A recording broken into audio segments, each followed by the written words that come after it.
ఇంగ్లీష్లో గతం గురించి చెప్పడం కష్టంగా ఉందా? సరే, ఈ విశ్లేషణలో సింపుల్ పాస్ట్ టెన్స్ రహస్యాలను ఛేదిద్దాం రండి. ఇక్కడే అసలు గందరగోళం. ఐసా కరెక్టా లేక ఐ హ్యావ్ సానా? దీనికి ఇప్పుడే చెక్ పెడదాం. రూల్ చాలా సింపుల్ అండి.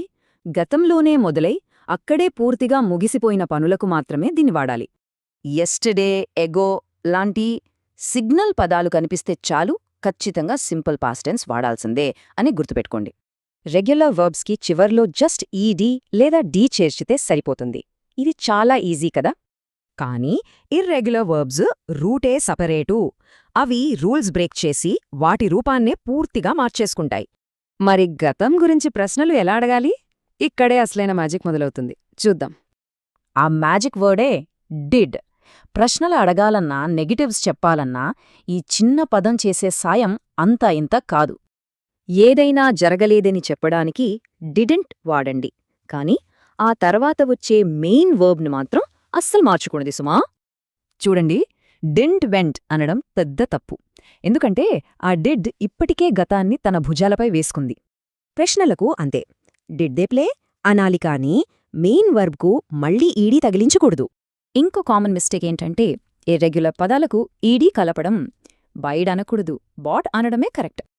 అలా అని ఈడీ పూర్తిగా మర్చిపోయి గతాన్ని ప్రస్తుతంలా చెబితే అసలు వాక్యం అర్థమే మారిపోతుంది. జాగ్రత్త. ఇక కథలు చెప్పాలన్నా, జరిగిన విషయాలు రిపోర్ట్ చేయాలన్నా ఈ టెన్స్ సీక్వెన్స్పై పట్టు సాధించడం చాలా ముఖ్యం.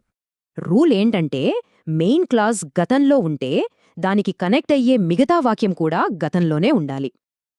ఇలా కనెక్ట్ చేయడం వల్ల ఏది ఎప్పుడు జరిగిందనే టైమింగ్ వినేవారికి చాలా స్పష్టంగా అర్థమవుతుంది. కాని ఆగండి, ఇక్కడో ఎక్సెప్షన్ ఉంది.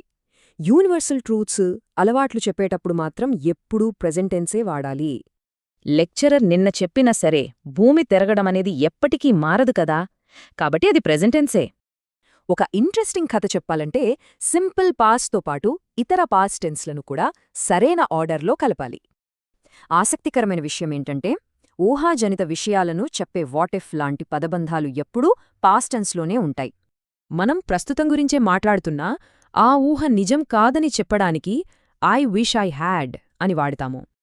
ఈ చిన్న చిన్న రూల్స్ ఫాలో అయితే చాలు, మీ ఇంగ్లీష్ కమ్యూనికేషన్ ఎంతో స్పష్టంగా ఆకట్టుకునేలా మారుతుంది.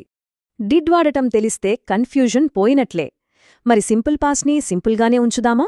ఏమంటారు?